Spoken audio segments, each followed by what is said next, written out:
Hi friends, ಎಲ್ಲರಿಗೂ ನಮಸ್ಕಾರ. ನಾಗು ಅಡುಗೆ ಚಾನಲ್ಗೆ ಸ್ವಾಗತ. ಇವತ್ತು ನಾನು ಹಸಿ ಮೂಲಂಗಿ ಸೊಪ್ಪಿನ ಪಲ್ಯ ಮಾಡ್ತಾ ಇದ್ದೀನಿ. ತುಂಬಾ ಚೆನ್ನಾಗಿರುತ್ತೆ. ನೀವು ಒಂದ್ಸಲ ಮಾಡಿ ನೋಡಿ. ನಾನು ಯಾವ ಥರ ಮಾಡಿದ್ದೀನಿ ಅಂತ ನಿಮ್ಮ ಜೊತೆ ಶೇರ್ ಮಾಡ್ಕೊತಾ ಇದ್ದೀನಿ. ಅದಕ್ಕಿಂತ ಮೊದಲು ನನ್ನ ಚಾನಲನ್ನು ನೀವು ಯಾರು ಸಬ್ಸ್ಕ್ರೈಬ್ ಮಾಡ್ಕೊಂಡಿಲ್ವೋ ಸಬ್ಸ್ಕ್ರೈಬ್ ಮಾಡಿಕೊಂಡು ನೋಡಿ. ಆದಷ್ಟು ವಿಡಿಯೋ ನೋಡಿ ಸಪೋರ್ಟ್ ಮಾಡಿ, ಹಾಗೆಯೇ ಲೈಕ್ ಮಾಡಿ. ನೋಡಿ, ಈ ಥರ ಮೂಲಂಗಿ ಸೊಪ್ಪನ್ನು ನಾನು ಸಣ್ಣದಾಗಿ ಕಟ್ ಮಾಡಿ ಇಟ್ಕೊಂಡಿದ್ದೀನಿ. ಇದನ್ನು ನಾನು ಸೊಪ್ಪನ್ನು ಕಟ್ ಮಾಡೋಕ್ಕಿಂತ ಮೊದಲೇ ಒಂದು 3-4 ಸಲ ಕ್ಲೀನಾಗಿ ತೊಳ್ಕೊಂಡಿದ್ದೀನಿ, ಸ್ವಲ್ಪ ಮಣ್ಣಿರುತ್ತೆ ಅಂತ.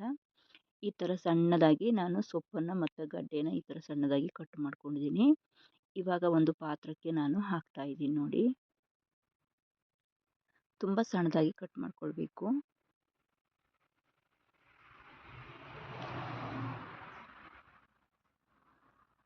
ಗಡ್ಡೆನ ನಾನು ಒಂದು 2 ಗಡ್ಡೆನ ಹಾಕ್ಕೊಂಡಿದ್ದೀನಿ. ಸೊಪ್ಪು ಮಾತ್ರ ಜಾಸ್ತಿ ಇದೆ. ಹಸಿ ಗಡ್ಡೆನೇ ಬೇರೆ ಈ ಥರ ಮಾಡ್ಬೋದು, ಹಸಿ ಪಲ್ಯನ. ಇವಾಗ ನಾನು 1.5 ಸ್ಪೂನಷ್ಟು ಉಪ್ಪು ಹಾಕ್ಕೊತಾ ಇದ್ದೀನಿ. ಉಪ್ಪನ್ನು ನಾನು ಇವಾಗಲೇ ಹಾಕ್ಕೊಂಡಿದ್ದೀನಿ. ಮತ್ತೆ ಬೇಕಾದರೆ ಕಡೆಗೆ ರುಚಿ ನೋಡಿ ಹಾಕ್ಕೊಳ್ಬೇಕು. ಉಪ್ಪು ಹಾಕಿ ನಾವು ಈ ಥರ ಮಿಕ್ಸ್ ಮಾಡೋದ್ರಿಂದ ಈ ಸೊಪ್ಪಲ್ಲಿ ಉಪ್ಪು ಹಾಕೋದ್ರಿಂದ ಸೊಪ್ಪು ನೀರಾಗುತ್ತೆ, ಸ್ವಲ್ಪ ನೀರು ಹೊಡೆಯುತ್ತೆ. ಇದು ಈ ಥರ ಚೆನ್ನಾಗಿ ಕೈಯಲ್ಲಿ ಈ ಥರ ನೋಡಿ ಸಣ್ಣಗೆ ನುರಿದು ಈ ಥರ ಮಿಕ್ಸ್ ಮಾಡಿ ಕಲಿಸ್ಬೇಕು. ಆವಾಗ ನೀರಾಗತ್ತೆ. ಉಪ್ಪು ಹಾಕಿರ್ತೀವಲ್ವ, ನೀರಾಗತ್ತೆ. ನೋಡಿ, ಈ ಥರ ನೀರಾಗಿದೆ. ಇವಾಗ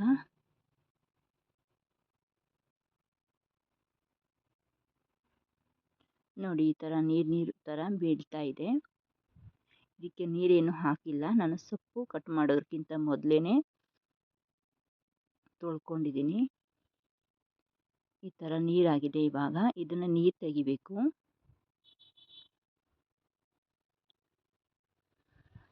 ನೋಡಿ, ಸ್ವಲ್ಪ ಸ್ವಲ್ಪ ಈ ಥರ ಸೊಪ್ಪನ್ನು ತಗೊಂಡು ನಾನು ಗಟ್ಟಿ ಈ ಥರ ಹಿಂಡಿ ನೀರು ತೆಗಿತಾ ಇದ್ದೀನಿ. ಒಂಥರ ಮೂಲಂಗಿ ಸೊಗಡು ಇರುತ್ತಲ್ಲ, ಅದೆಲ್ಲ ಹೋಗುತ್ತೆ ಈ ಥರ ತೆಗಿಯೋದ್ರಿಂದ. ತುಂಬಾ ಚೆನ್ನಾಗಿರುತ್ತೆ. ಎಲ್ಲರೂ ಇಷ್ಟಪಟ್ಟು ತಿಂತಾರೆ, ಮಕ್ಕಳು ದೊಡ್ಡವರು ಎಲ್ಲ. ಈ ಥರ ಮಾಡಿ ನೋಡಿ, ತುಂಬಾ ಚೆನ್ನಾಗಿರುತ್ತೆ. ಇದನ್ನ ಇವಾಗ ಒಂದು ಪಾತ್ರಕ್ಕೆ ನಾನು ಹಾಕ್ಕೊತಾ ಇದ್ದೀನಿ.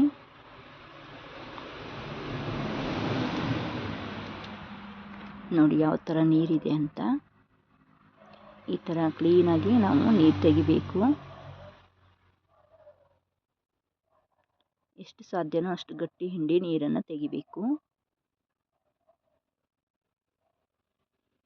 ನೋಡಿ, ಈ ಥರ ತೆಗೆದು ಹಾಕ್ಕೊಂಡಿದ್ದೀನಿ.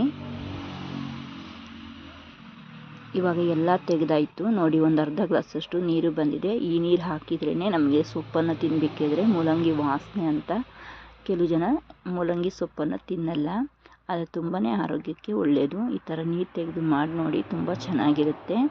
ಇವಾಗ ಇಷ್ಟು ಸೊಪ್ಪು ರೆಡಿ ಮಾಡ್ಕೊಂಡಿದ್ದೀನಿ. ನೋಡಿ, ಇದನ್ನು ನಾನು ಹಸಿ ಸೊಪ್ಪು, ಇದನ್ನು ಏನು ಮತ್ತೆ ಬೇಯಿಸ್ಕೊಂಡಿಲ್ಲ.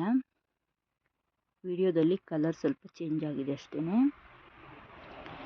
ಇದಕ್ಕೆ ಇವಾಗ ನಾನು 1 ಕಪ್ಪು ಹಸಿ ಕೊಬ್ಬರಿನ ಹೆರೆದು ಹಾಕ್ಕೊಂಡಿದ್ದೀನಿ. ಒಂದು 3-4 ಈರುಳ್ಳಿನ ಕಟ್ ಮಾಡಿ ಇಟ್ಕೊಂಡಿದ್ದೆ ಸಣ್ಣದು. ಅದನ್ನು ಈ ಥರ ಹಾಕ್ಕೊಂಡಿದ್ದೀನಿ. ಅದನ್ನು ಕೂಡ ತುಂಬ ಸಣ್ಣದಾಗಿ ಕಟ್ ಮಾಡ್ಕೊಂಡಿದ್ದೀನಿ. ಹಾಗೆಯೇ ಒಂದು 3 ಹಸಿಮೆಣಸನ್ನು ತೊಗೊಂಡಿದ್ದೀನಿ. ಇದನ್ನು ನಾನು ಈ ಥರ ಜಜ್ಜಿ ಹಾಕ್ಕೊತಾ ಇದ್ದೀನಿ. ಕಟ್ ಮಾಡಿ ಹಾಕಿದರೂ ಬರುತ್ತೆ. ನಾನು ಸ್ವಲ್ಪ ಖಾರವಾಗಿರಲಿ ಅಂತ ಈ ಥರ ಜಜ್ಜಿ ಹಾಕ್ಕೊತಾ ಇದ್ದೀನಿ. ನಮಗೆ ಖಾರ ಎಷ್ಟು ಬೇಕೋ ಅಷ್ಟು ನೋಡಿ ಹಾಕ್ಕೊಳ್ಬೇಕು. ತುಂಬ ಖಾರ ಇದೆ, ಹಾಗಾಗಿ ನಾನು 3 ಮೆಣಸು ತೊಗೊಂಡಿದ್ದೀನಿ. ನಿಮಗೆ ಖಾರಕ್ಕೆ ಅನುಗುಣವಾಗಿ ಹಾಕ್ಕೊಳ್ಳಿ.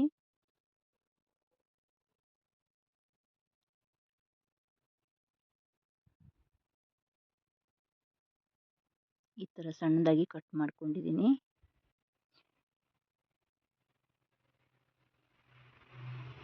ಇದಕ್ಕೆ ಹಾಕಿ ನಾನಿವಾಗ ಮಿಕ್ಸ್ ಮಾಡ್ತಾ ಇದ್ದೀನಿ. ನಾನು ಮೆಣಸು ಮುಟ್ಕೊಂಡಿದ್ದೀನಲ್ವ, ಅದಕ್ಕೆ ಕೈಯಿಂದಲೇ ಕಲಿಸ್ತಾ ಇದ್ದೀನಿ.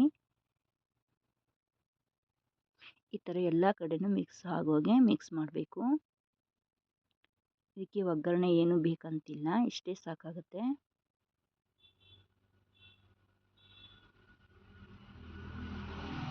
ಈ ಥರ ಒಮ್ಮೆ ಮಾಡಿ ನೋಡಿ, ತುಂಬಾ ಚೆನ್ನಾಗಿರುತ್ತೆ.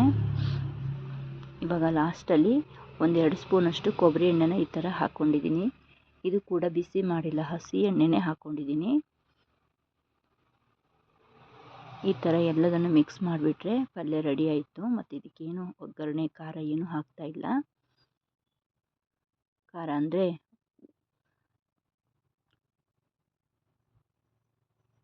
ಈಗ ನೋಡಿ ಈ ಥರ ರೆಡಿ ಆಯಿತು. ಖಾರ ಎಷ್ಟು ಬೇಕೋ ಅಷ್ಟೇ ಹಸಿಮೆಣಸು ಮಾತ್ರ ಹಾಕ್ಕೊಂಡಿದ್ದೀನಿ, ಒಣಮೆಣಸು ಏನೂ ಹಾಕಿಲ್ಲ. ಇವಾಗ ಪಲ್ಯ ರೆಡಿ ಆಯಿತು ನೋಡಿ.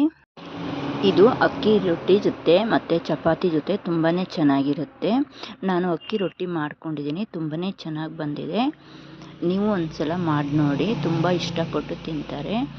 ಈ ವಿಡಿಯೋ ಇಷ್ಟ ಆದರೆ ಲೈಕ್ ಮಾಡಿ, ಶೇರ್ ಮಾಡಿ, ಸಬ್ಸ್ಕ್ರೈಬ್ ಮಾಡ್ಕೊಂಡು ನೋಡಿ. Thank you friends.